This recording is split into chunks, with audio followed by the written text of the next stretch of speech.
What was that spark that turned scattered tribes into the first civilizations?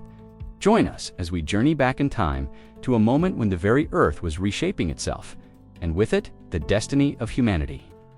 For hundreds of thousands of years, our ancestors lived a life dictated by the seasons and the herds. They were hunters and gatherers, constantly on the move, their homes as temporary as a campfire. Their world was vast, untamed, and ruled by the raw power of nature. They followed the ice, the rain, and the sun, surviving day by day, generation by generation. But then, something incredible began to happen. The great ice sheets that had blanketed much of the globe for millennia started to retreat. The planet began to warm, glaciers melted, and landscapes were reborn. This wasn't just a climate shift. It was a profound change that would set the stage for the greatest transformation in human history. As the ice pulled back, it left behind a world teeming with new possibilities. Forests expanded, rivers carved new paths, and fertile valleys emerged, beckoning with the promise of abundance. For the first time, our ancestors looked at a piece of land and saw not just a temporary camp, but a place to stay, a place to call home. This is the story of that monumental shift, the story of how we learned to plant roots and, in doing so, began to build our future. Imagine standing on the bank of a winding river, like the Tigris, the Euphrates, the Nile, or the Indus. The water flows steadily, a constant source of life. The soil beneath your feet is dark and rich, replenished year after year by the river's floodwaters. For nomadic people accustomed to chasing their food, this was a revelation. Why move on when everything you needed was right here? This simple but revolutionary idea was the cornerstone of the Neolithic Revolution. Early humans began to settle in these bountiful river valleys. They discovered that the seeds of wild grasses they had been gathering could be intentionally planted. This was the birth of agriculture, a discovery that would change everything. The first villages were humble affairs. Think of small clusters of huts made from what the land provided: mud bricks, reeds, and timber. They were simple structures, but they represented something monumental permanence. A fire in a hearth was no longer just for a single night. It was a constant flame, a centerpiece for a community that would endure. These small sparks of settlement, scattered across the fertile crescents of the world, were the first flickering lights of civilization. Life was no longer just a struggle for daily survival. It was becoming a collaborative project. With the ability to grow their own food, the very rhythm of human life changed. The frantic, constant search for sustenance was replaced by a more predictable cycle of planting, tending, and harvesting. Wheat, barley, rice, and maize became the staple crops that fueled these burgeoning societies. The wild hunt was supplemented and eventually replaced by the domestication of animals. Sheep, goats, cattle, and pigs, once pursued as prey, were now herded and bred. They provided a reliable source of meat, milk, wool, and labor. This agricultural package crops and livestock was a recipe for stability. For the first time, humanity had a surplus. They could produce more food than they needed to eat immediately. This surplus was the key that unlocked the future. It meant that not everyone had to be a farmer. A food surplus created time. Time to think, time to invent, time to create. People could now specialize in other skills. A talented individual could become a potter, creating vessels to store grain and water. Another could become a weaver, turning wool into cloth. Another a builder, perfecting the techniques of constructing stronger, more permanent homes. This division of labor was the engine of innovation. As villages grew, so did the complexity of social life. Living together in one place required new rules, new forms of cooperation. The seasons became a calendar. People observed the sun, the moon, and the stars, not just with wonder, but with purpose. They learned to predict the floods, to know the best time for planting, and the right time for harvesting. Astronomy wasn't just an abstract science. It was a practical survival guide. With a surplus of food and a growing population, new challenges arose. How do you distribute the grain? How do you keep track of who owns which flock of sheep? To solve these problems, another incredible invention emerged: writing. It began simply, with symbols scratched onto clay tablets to represent goods. A pictograph of a stalk of wheat might mean a measure of grain. Over time, these simple symbols evolved into more complex scripts, capable of recording laws, histories, and stories. The spoken word, once as fleeting as breath, could now be etched in stone, made permanent. Memory was no longer limited to what a single person could recall. It became a collective, shared inheritance passed down through generations. This era also saw an explosion of art and culture. With the basic needs of survival met, the human spirit soared. People began to express their beliefs, their fears, and their dreams. They carved intricate figurines from bone and stone. They painted vibrant scenes on the walls of their dwellings and tombs, not just of the hunt, but of farming, of dancing, of community life. These artistic expressions give us a profound glimpse into their minds. They weren't just surviving. They were contemplating their place in the universe. They developed complex belief systems to explain the world around them. The sun that gave life, the river that brought fertility, the storms that could bring destruction. They built shrines and temples, dedicating them to the gods and goddesses they believed governed their world. This spiritual life provided a sense of order and shared purpose, binding the community together. Humanity was no longer just a part of nature. It was actively trying to understand and influence it. It was becoming, from these early villages, the first cities began to rise. Places like Catalyuk in modern-day Turkey show us a fascinating transition, a densely packed settlement of thousands of people, with houses built right next to each other, entered through the roof. There were no streets, but there was a vibrant community life, a shared culture, and evidence of trade with distant lands. This was a new kind of human organization, larger and more complex than any before. The surplus of food and resources led to the emergence of leadership. Chiefs or priests likely rose to prominence, managing the community's resources, settling disputes, and organizing large-scale projects like building irrigation canals or defensive walls. Order, cooperation, and ambition were now driving forces. But this new order also brought new conflicts. Competition for land and resources could lead to warfare between neighboring settlements. Social hierarchies began to form, with some individuals and families accumulating more wealth and power than others. The dawn of civilization was not a simple, peaceful sunrise.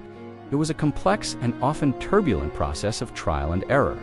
So, when we look back at this incredible period, we see the very foundations of our modern world being laid. The shift from a nomadic existence to a settled agricultural life was arguably the most significant turning point in our history. It gave us cities, writing, laws, art, and science. It allowed our population to grow and our knowledge to accumulate. We traded the freedom of the open plains for the security of a walled village. We learned to shape the land to our will, to bend nature to serve our needs. The world had entered a new age, no longer solely ruled by the whims of nature, but increasingly shaped by the human hand, the human mind, and the human heart. It was a time of immense challenge and extraordinary innovation, a testament to the resilience and ingenuity of our ancestors. Their legacy is all around us, in the food we eat, the homes we live in, and the very structure of our societies. Imagine a world waking up from a long, frozen slumber. As the colossal glaciers of the Ice Age finally began to retreat, the planet breathed a sigh of relief, and a new era dawned. Across vast, windswept plains, magnificent beasts like the woolly mammoth and the saber-toothed cat still reigned, but a new force was quietly emerging. Our ancestors, early humans, were stepping out from the shadows of survival. No longer were they just another creature battling the elements. They were becoming thinkers, creators, and pioneers. Picture this, a hand once used only for gathering or defense, now carefully chipping away at a piece of flint. Crafting a tool with purpose and precision, this wasn't just a rock, it was an idea brought to life, a key unlocking 1,000 new possibilities. Then came the true game changer, fire, a flickering flame in the darkness of a cave, offering not just warmth and protection from predators, but a gathering place. Around this fire, stories were told, bonds were forged, and the first sparks of culture began to glow. From scattered, wandering tribes, these early humans started to form communities. They learned from each other, passing down knowledge through generations. Their minds sharpened with every challenge, their hands grew more skillful with every creation, and their social structures became more complex. They were evolving from mere survivors into a species with a shared identity and a budding consciousness. These weren't just random acts of existence. They were the foundational steps of civilization. Every shaped stone, every controlled flame, every shared meal was a building block for the future. And what a future it would be! These humble beginnings, set against a backdrop of prehistoric majesty, were planting the seeds for something extraordinary. The journey from nomadic hunter-gatherer to settled farmer was just around the corner. In our next chapter, we'll witness how these small, determined communities transform the very face of the earth, turning simple villages into sprawling cities and laying the groundwork for the first great empires. The age of humanity was truly beginning. Have you ever wondered where it all began? Not just our lives, but all asterisk of this. The cities we live in, the books we read, the very way we think. It's a story that starts not with a bang, but with a whisper of water and a handful of seeds. Let's travel back in time, thousands of years, to the moment humanity decided to stop wandering and start building. Our journey begins in a land cradled by two great rivers, the Tigris and the Euphrates. This is Mesopotamia, the land between the rivers. Here, in these fertile valleys, something revolutionary happened. For the first time, our ancestors learned to control the flow of water, digging canals and creating irrigation systems. This wasn't just farming, it was the birth of engineering. With a reliable food supply, people could finally stay in one place. Small, scattered settlements began to swell, their mud brick homes clustering together like cells forming a new organism.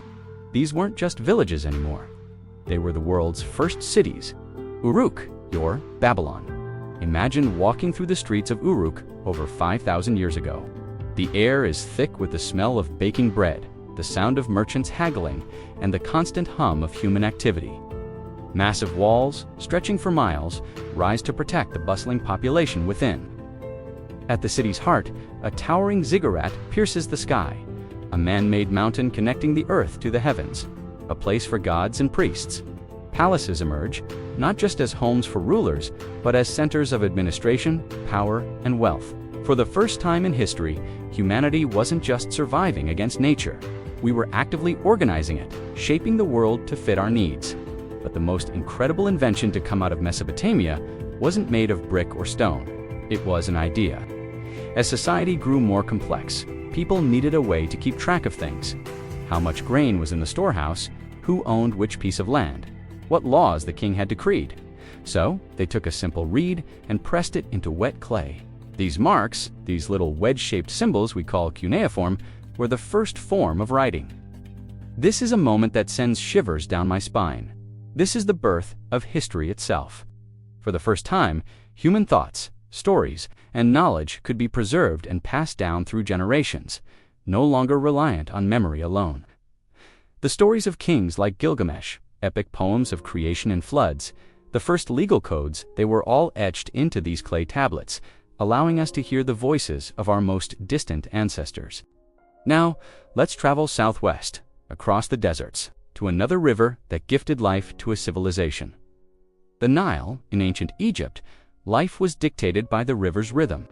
Every year, predictable floods would deposit a layer of rich, black silt along its banks, creating an incredibly fertile strip of land in the middle of a vast desert.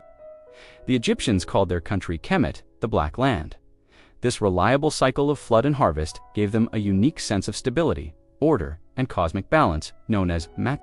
This belief in order and eternity was reflected in everything they built. While the Mesopotamians built with mud brick, the Egyptians built for eternity with stone. The pyramids of Giza, these colossal tombs for their god kings, the pharaohs, are a testament to their incredible mastery of engineering and mathematics. They weren't just piles of rock. They were precisely aligned with the stars, designed as resurrection machines to launch the pharaoh's soul into the afterlife. Think about the sheer scale of that ambition. To build something that would outlast empires and stand for millennia.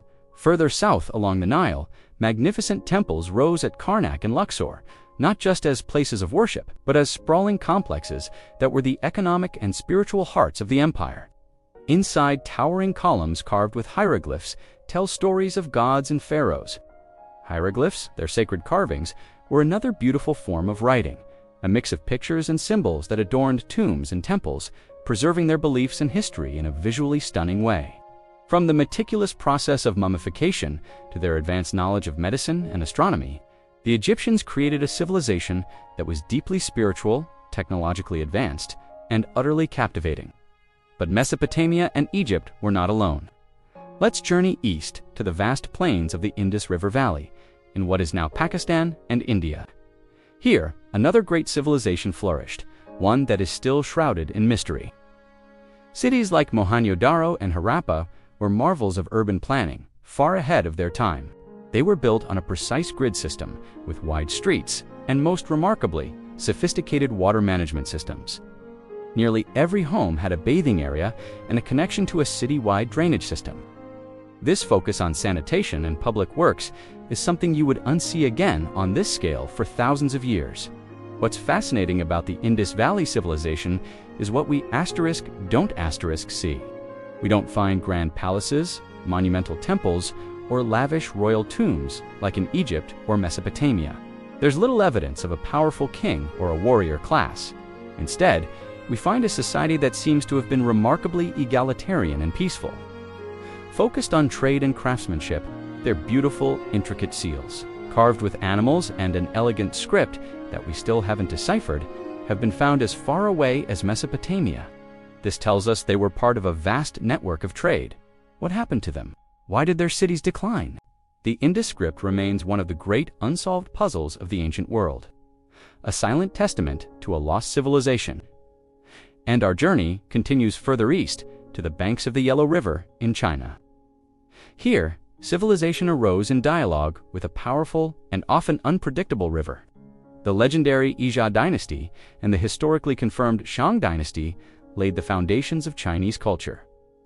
The Shang kings were not just rulers, they were also high priests who communicated with their ancestors and the supreme god Shangdi. How did they do this? Through oracle bones. A question would be carved onto a turtle shell or an ox bone, which was then heated until it cracked.